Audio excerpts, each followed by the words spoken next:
The Big Sleep 1939 is a hard-boiled crime novel by American-British writer Raymond Chandler, the first to feature the detective Philip Marlowe. It has been adapted for film twice, in 1946 and again in 1978. The story is set in Los Angeles. The story is noted for its complexity, with characters double-crossing one another and secrets being exposed throughout the narrative. The title is a euphemism for death. The final pages of the book refer to a rumination about sleeping the big sleep. In 1999, the book was voted 96th of Le Mans' 100 Books of the Century. In 2005, it was included in Time magazine's list of the 100 best novels. 1. Raymond Thornton Chandler, July 23, 1888 to March 26, 1959, was an American-British novelist and screenwriter. In 1932, at the age of 44, Chandler became a detective fiction writer after losing his job as an oil company executive during the Great Depression. His first short story, Blackmailers Don't Shoot, was published in 1933 in Black Mask, a popular pulp magazine. His first novel, The Big Sleep, was published in 1939. In addition to his short stories, Chandler published 7 novels during his lifetime. An eighth, in progress at the time of his death, was completed by Robert B. Parker. All but playback have been made into motion pictures, some more than once. In the year before his death, he was elected president of the Mystery Writers of America. 1. Chandler had an immense stylistic influence on American popular literature. He is a founder of the hard-boiled school of detective fiction, along with Dashiell Hammett, James M. Cain and other Black Mask writers. The protagonist of his novels, Philip Marlowe, like Hammett's Sam Spade, is considered by some to be synonymous with private detective. Both were played in films by Humphrey Bogart, whom many consider to be the quintessential Marlowe.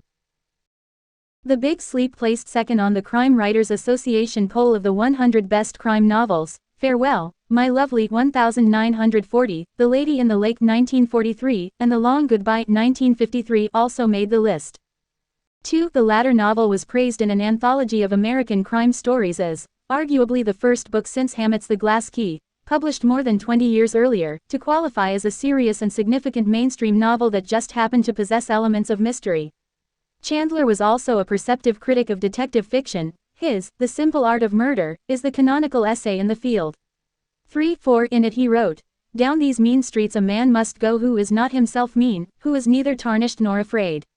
The detective must be a complete man and a common man and yet an unusual man. He must be, to use a rather weathered phrase, a man of honor, by instinct, by inevitability, without thought of it, and certainly without saying it. He must be the best man in his world and a good enough man for any world." 5.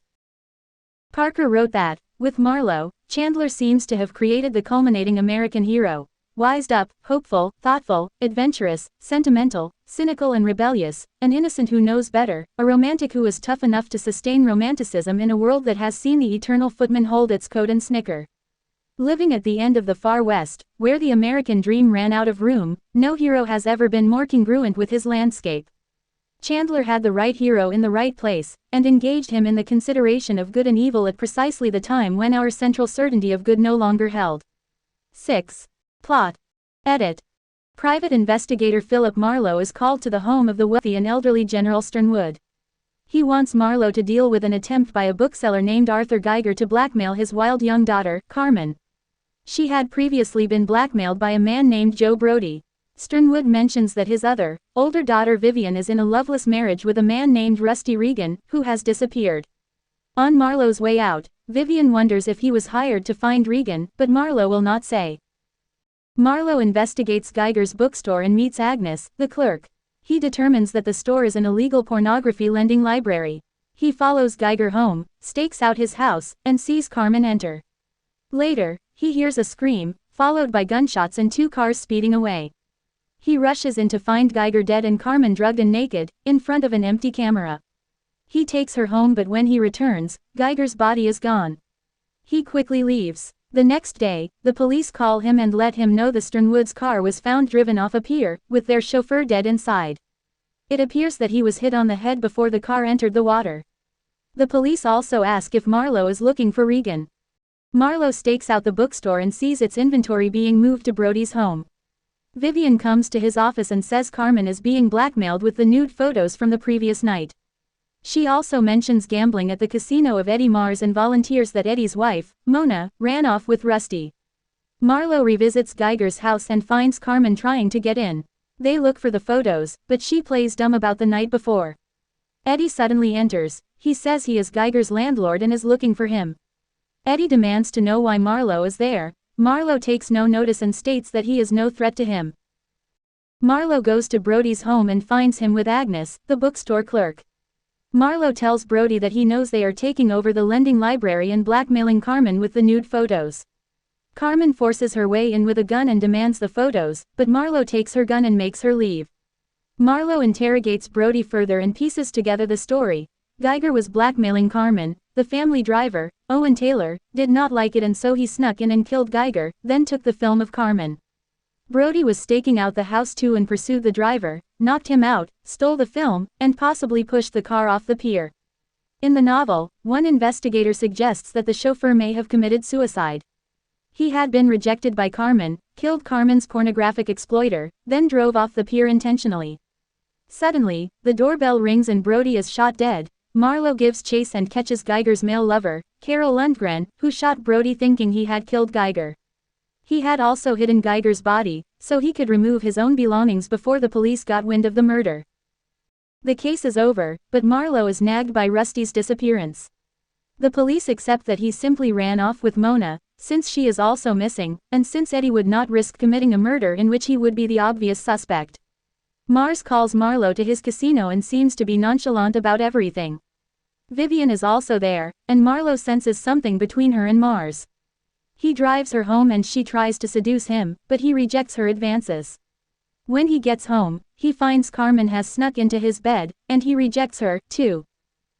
A man named Harry Jones, who is Agnes's new partner, approaches Marlowe and offers to tell him the location of Mona. Marlowe plans to meet him later, but Eddie's henchman, Lash Canino, is suspicious of Jones and Agnes's intentions, and kills Jones first. Marlowe manages to meet Agnes anyway and receives the information. He goes to the location in Rialito, a repair shop with a home at the back, but Canino, with the help of Art Huck, the garage man, jumps him and knocks him out. When Marlowe awakens, he is tied up, and Mona is there with him. She says she has not seen Rusty in months. She only hid out to help Eddie and insists he did not kill Rusty. She frees Marlowe, and he shoots and kills Canino. The next day, Marlowe visits General Sternwood, who remains curious about Rusty's whereabouts and offers Marlowe an additional $1,000 fee if he is able to locate him. On the way out, Marlowe returns Carmen's gun to her, and she asks him to teach her how to shoot. They go to an abandoned field, where she tries to kill him, but he has loaded the gun with blanks and merely laughs at her. The shock causes Carmen to have an epileptic seizure. Marlowe brings her back and tells Vivian he has guessed the truth. Carmen came on to Rusty and he spurned her, so she killed him. Eddie, who had been backing Geiger, helped Vivian conceal it by helping to dispose of Rusty's body, inventing a story about his wife running off with Rusty, and then blackmailing her himself. Vivian says she did it to keep it all from her father, so he would not despise his own daughters, and promises to have Carmen institutionalized. With the case now over, Marlowe goes to a local bar and orders several double scotches. While drinking, he begins to think about Mona, Silver Wig, Mars, but never sees her again. Background. Edit. The Big Sleep, like most of Chandler's novels, was written by what he called cannibalizing his short stories. Chandler would take stories he had already published in the pulp magazine Black Mask and rework them into a coherent novel. For The Big Sleep, the two main stories that form the core of the novel are Killer in the Rain, published in 1935, and The Curtain, published in 1936. Although the stories were independent and shared no characters, they had some similarities that made it logical to combine them. In both stories there is a powerful father who is distressed by his wayward daughter. Chandler merged the two fathers into a new character and did the same for the two daughters, resulting in General Sternwood and his wild daughter Carmen. Chandler also borrowed small parts of two other stories, Finger Man, and Mandarin's Jade. 3. This process, especially in a time when cutting and pasting was done by cutting and pasting paper, sometimes produced a plot with a few loose ends. An unanswered question in The Big Sleep is who killed the chauffeur. When Howard Hawks filmed the novel, his writing team was perplexed by that question, in response to which Chandler replied that he had no idea. 4. This exemplifies a difference between Chandler's style of crime fiction and that of previous authors. To Chandler, plot was less important than atmosphere and characterization. An ending that answered every question while neatly tying every plot thread mattered less to Chandler than interesting characters with believable behavior. When Chandler merged his stories into a novel, he spent more effort on expanding descriptions of people, places, and Marlowe's thinking than getting every detail of the plot perfectly consistent. In The Curtain, the description of Mrs. O'Mara's room is just enough to establish the setting. This room had a white carpet from wall to wall. Ivory drapes of immense height lay tumbled casually on the white carpet inside the many windows, which stared towards the dark foothills.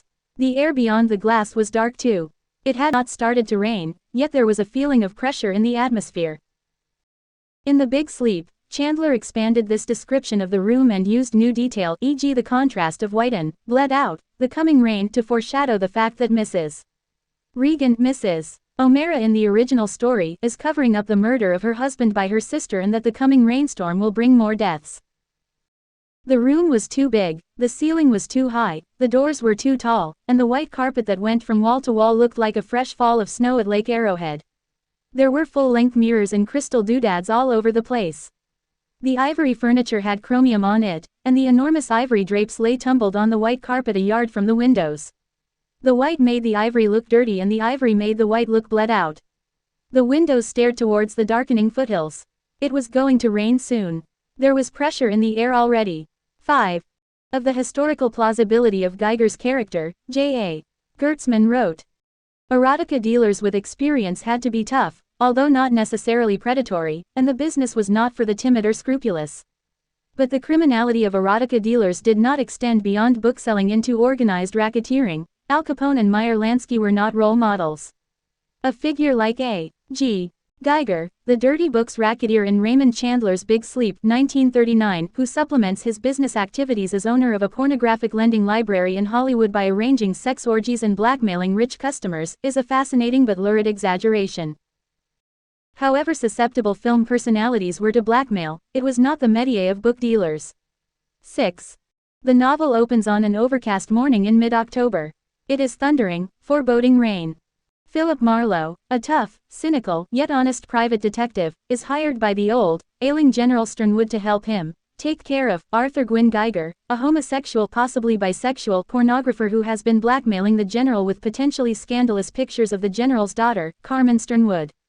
Marlowe agrees to the task. Marlowe's first assignment becomes complicated by and intertwined with a second plot, which also has its roots in the initial meeting with Sternwood.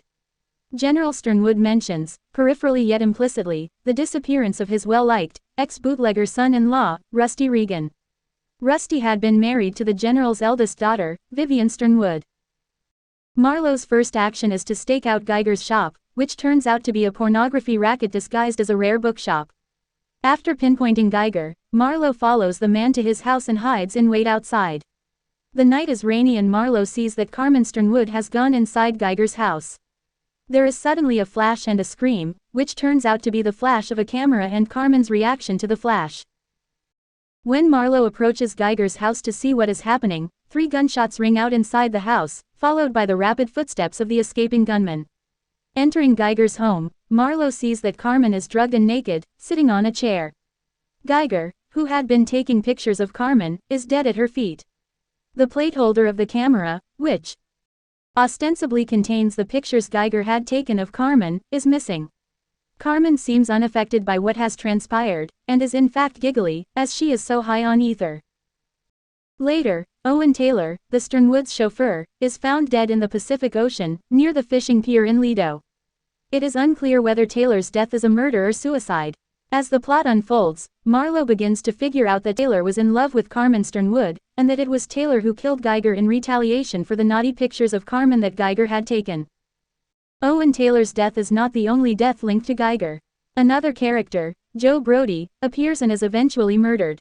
Brody and Agnes Lozel, an employee of Geiger, have been plotting a takeover of Geiger's smut racket.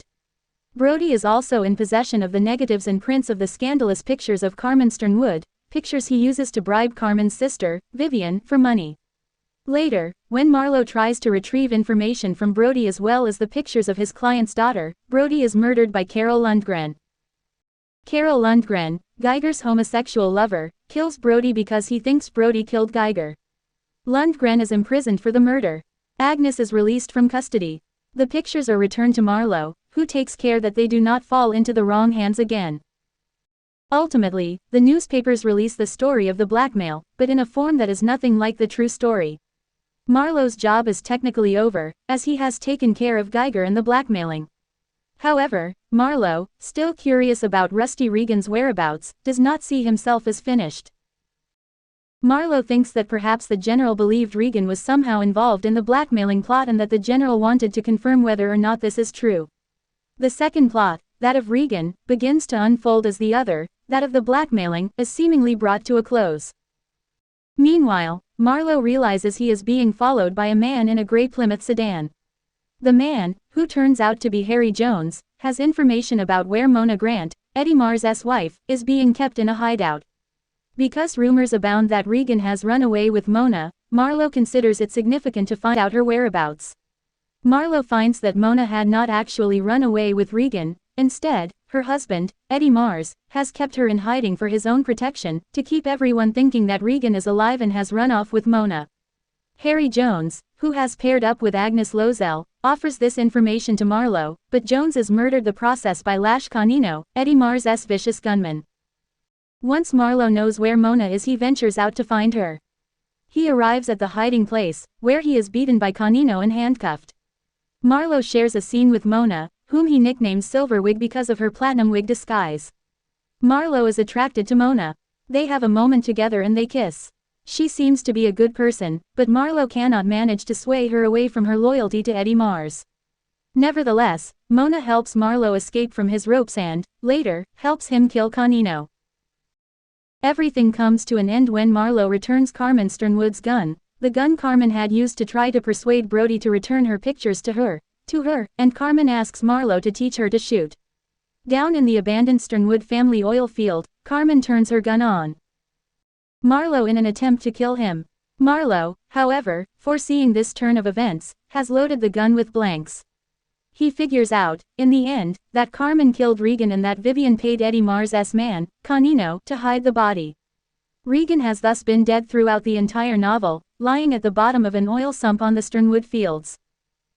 Marlowe solves the puzzle, allowing Vivian to go free as long as she gets Carmen the help she needs to alleviate her insanity. Eddie Mars never receives just retribution. Marlowe and Vivian promise not to tell the general about Regan because it would break his heart. The novel ends with Marlowe's thoughts about death, the big sleep, as an escape, and with his thoughts of Silverwig. Published in 1939, The Big Sleep by novelist and screenwriter Raymond Chandler is a murder mystery widely regarded as one of the greatest hard-boiled detective stories of the 20th century. The work introduces Philip Marlowe, a fictional private eye with a jaundiced view of humanity but a strong sense of fairness, who appears in 7 other novels by Chandler. Hired by a super-rich family to negotiate with a blackmailer, Marlowe encounters murder, mayhem, and a terrible secret hidden by the family itself. Chandler's atmospheric style and strong character depictions, both seminal in defining the noir genre, have drawn high praise as well as controversy. The Big Sleep appears on multiple 100 best book lists, including that of Time magazine. It has been filmed twice, and adapted for TV, stage, and radio. A pair of additional Marlowe adventures were authorized by Chandler's estate and completed by best-selling crime novelist Robert B. Parker. Plot summary. Detective Philip Marlowe visits the Hollywood Hills estate of the aging, wealthy oil magnate General Sternwood. The general asks Marlowe to deal with Arthur Geiger, a blackmailer who owns the gambling IOUs of Sternwood's wild daughter Carmen. The general has already had to pay off someone named Joe Brody to leave Carmen alone. Marlowe agrees. While he is at the estate, Carmen and her sister Vivian flirt boldly with him. Vivian tries to get Marlowe to reveal his business with her father. She assumes he's been hired to find her missing husband, Rusty Regan, an ex-bootlegger, but Marlowe refuses to tell them. Marlowe tracks down Geiger at a Hollywood store that rents illegal pornographic books to wealthy customers. He stakes out Geiger's hillside home and sees Carmen go in. Hearing gunshots, Marlowe enters and finds Geiger lying dead, while Carmen, drugged and naked, sits in a chair in front of a camera with a spent flash bulb. The camera's photographic plate is missing. Marlowe pockets a notebook of Geiger's, gets Carmen dressed and back into her car, and drives her to the Sternwood compound. The butler and a maid take care of Carmen. Marlowe returns to Geiger's house, but the body is gone. The next day, Marlowe and the DA's chief investigator, Bernie Oles, drive out to the beach, where one of Sternwood's cars has been pulled from the water. Inside is the family chauffeur, dead. Back in Hollywood, Marlowe observes a truck loading up boxes of books from Geiger's shop. He follows the truck to an apartment building. One tenant is Joe Brody. Vivian visits Marlowe at his office. She shows the detective a photo she received that morning of her sister in the nude. The blackmailers want a lot of money or Carmen will go to jail. Marlowe returns to Geiger's house, where he finds Carmen searching for the original photo. Casino manager Eddie Mars, who owns the house, shows up looking for Geiger. He sends Carmen away, and then threatens Marlowe, who says Geiger was probably killed for his porn business. Marlowe won't say more, so Mars kicks him out. Marlowe goes to Joe Brody's place. He manages to convince Brody and his girlfriend, Geiger's store clerk Agnes, that blackmailing Carmen could get Brody the death penalty for Geiger's murder. Carmen shows up and mayhem ensues, but Marlowe manages to get everyone's weapon in the photo. After Carmen leaves, the doorbell rings. Brody answers it and is shot dead. Marlowe chases the killer and apprehends Carol Lundgren, Geiger's young male assistant and live-in lover. They drive to Geiger's house, where Marlowe discovers Geiger's body lying in state in Lundgren's room. Marlowe calls Oles, who arrives and arrests Lundgren.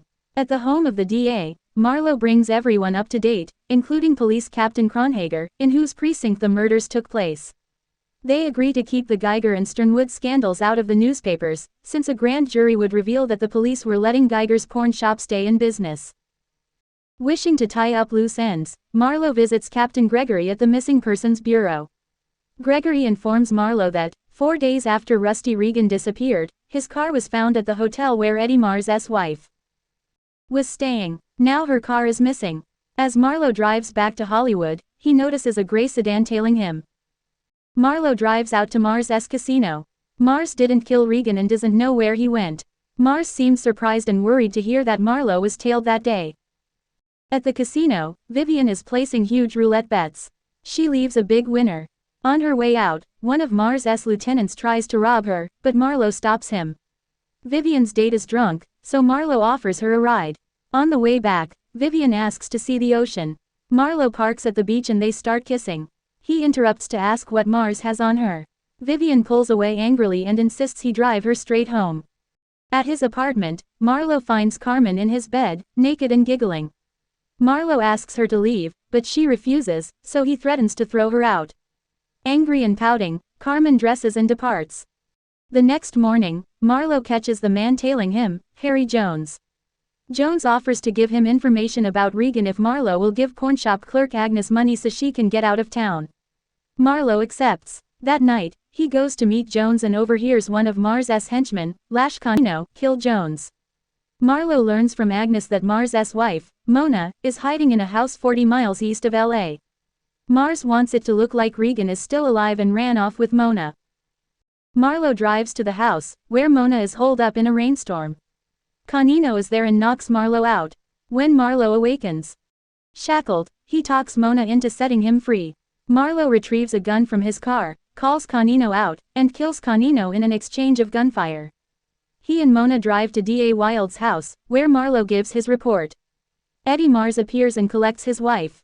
Wild scolds Marlowe for taking matters into his own hands, but no charges are filed. Marlowe visits General Sternwood, who offers him a large sum of money to find Regan.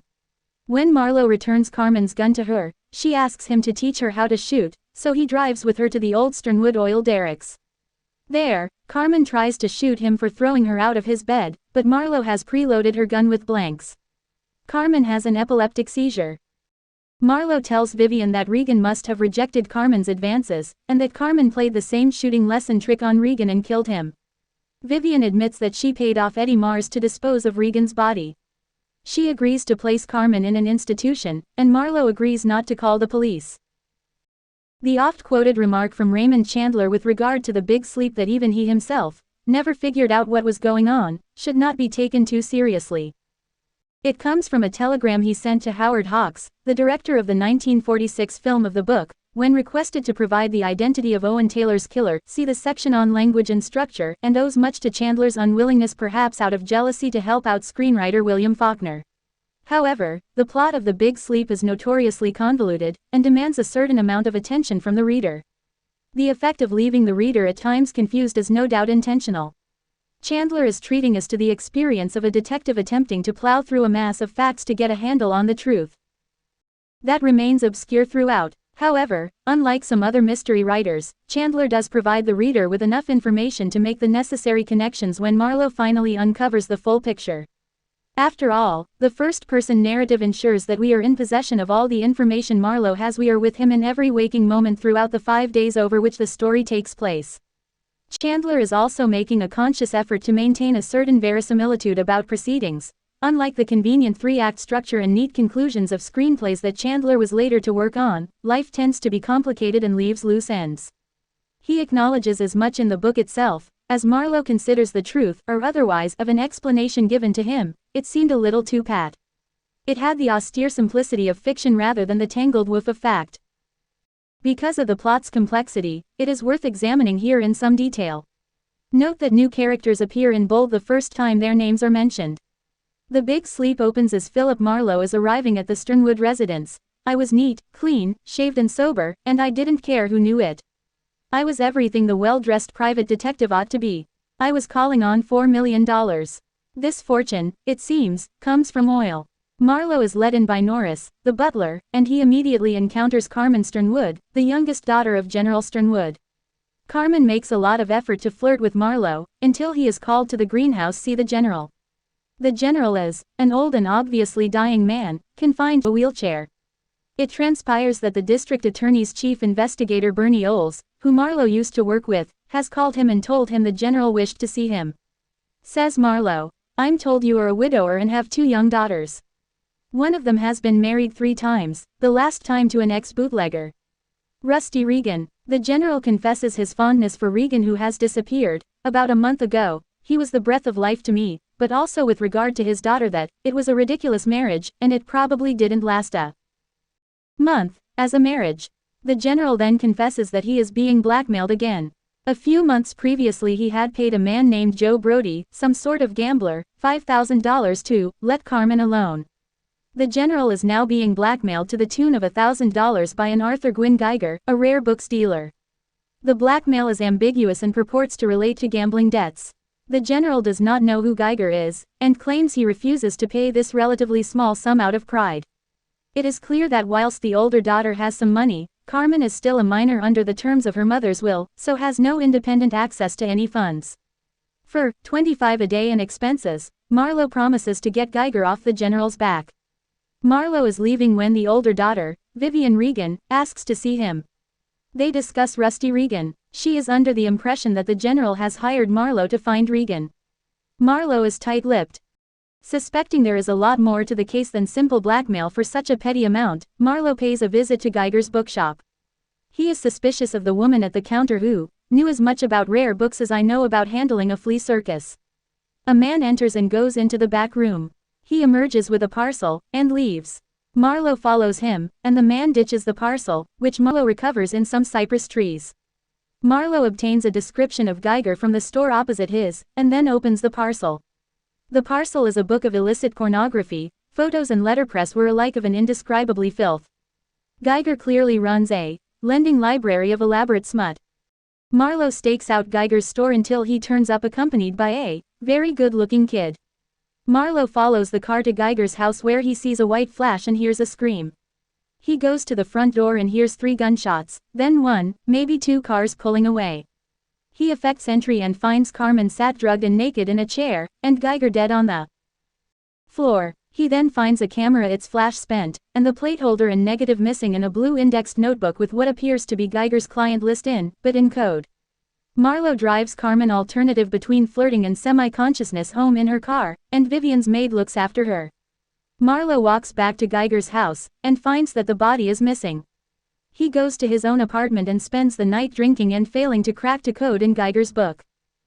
The next morning there is no mention of Geiger in the paper. Bernie Oles calls with news that one of the Sternwoods Buicks is washing about in the surf off Lido Fish Pier. There's a guy inside it. Marlo initially thinks it's Regan, but it is in fact Owen Taylor, the Sternwoods chauffeur. Taylor has been sapped, hit on the face, possibly with a gun, and the car's hand throttle fixed halfway down, suggesting foul play rather than suicide or an accident. It also emerges that Taylor has something of a colored history. A year before, he ran Carmen off to Yuma. Vivian retrieved the errant couple and persuaded the district attorney not to prosecute him, as he had meant to marry Carmen but she didn't want to. The police released Taylor, and he returned to work for the Sternwoods. It further turns out that Taylor had a prior back in Indiana for an attempted hold-up 6 years previously. Marlo returns to Geiger's store to find a truck being loaded up with boxes of books. He follows the truck to an apartment occupied by Joe Brody.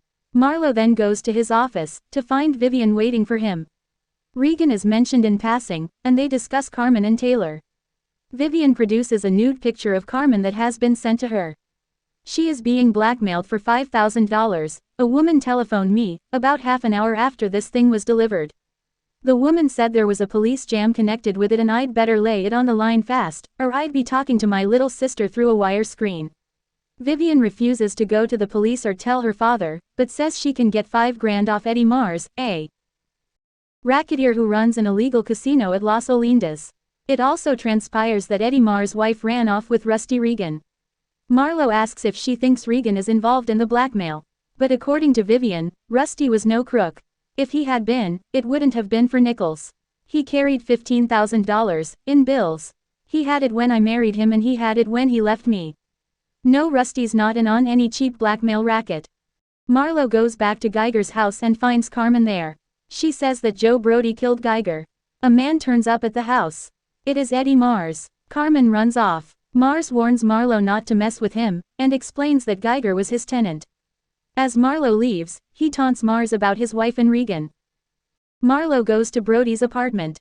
Brody at first plays dumb, but then threatens Marlo with a gun. Marlo is unfazed. Such a lot of guns around town and so few brains. The woman from the shop Agnes is also there.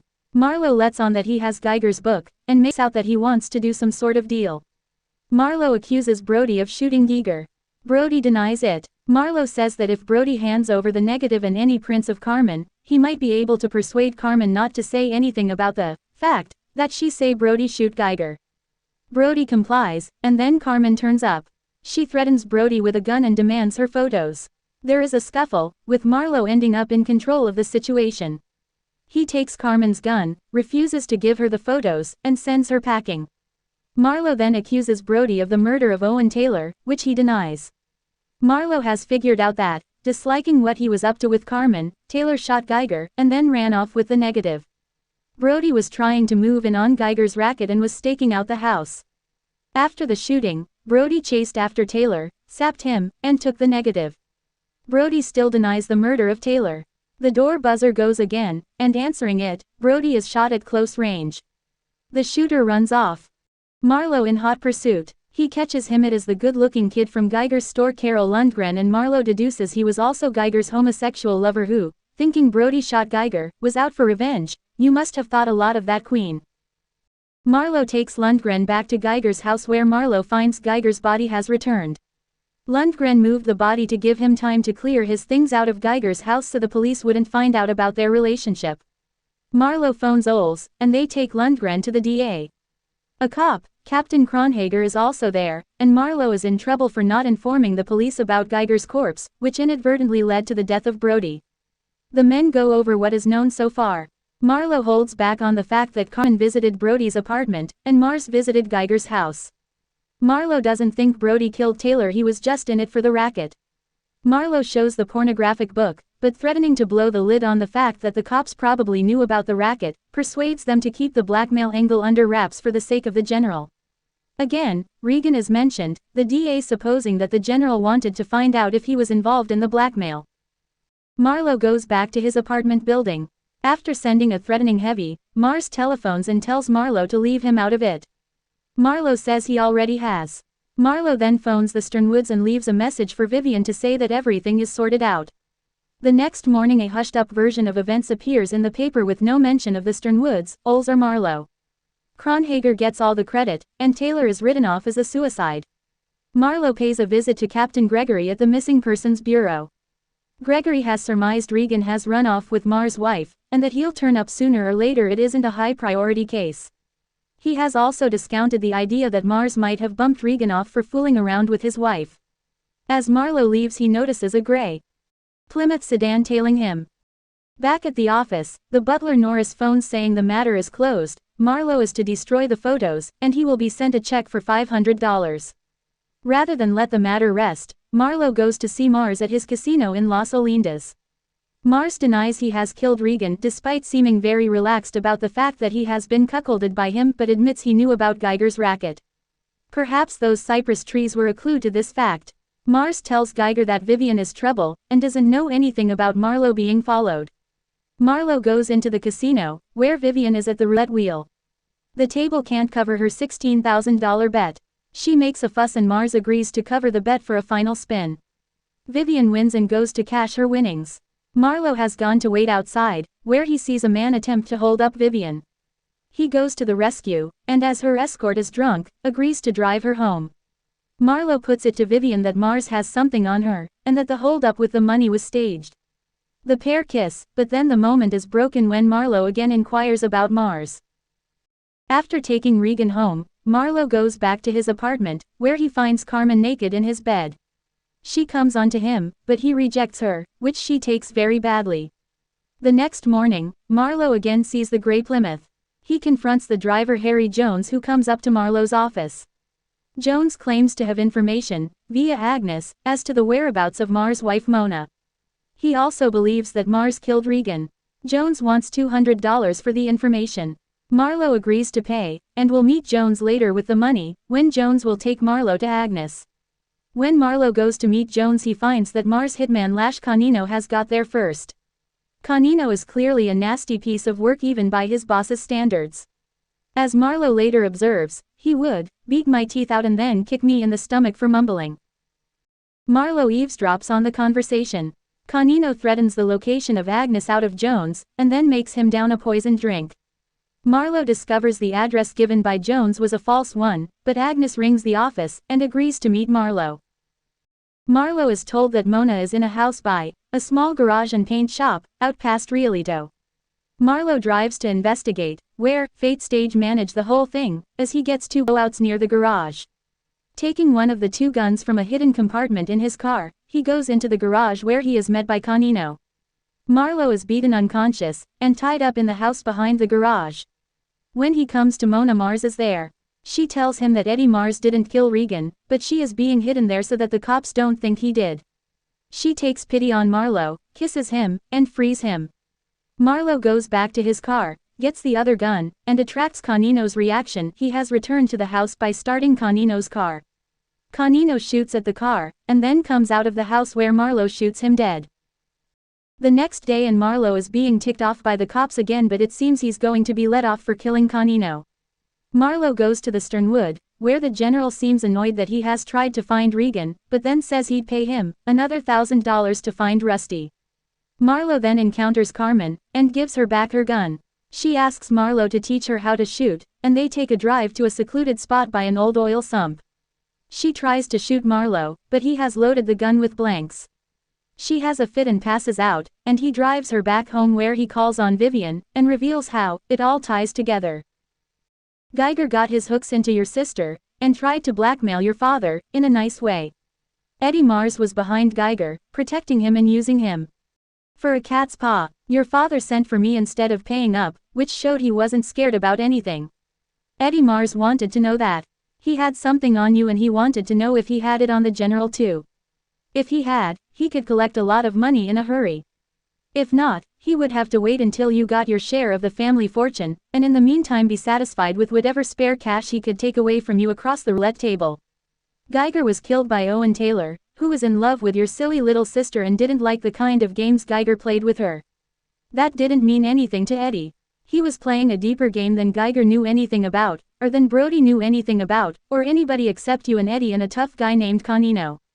Your husband disappeared, and Eddie, knowing everybody knew there had been bad blood between him and Regan, hid his wife out at Rialito and put Canino to guard her, so that it would look as if she had run away with Regan.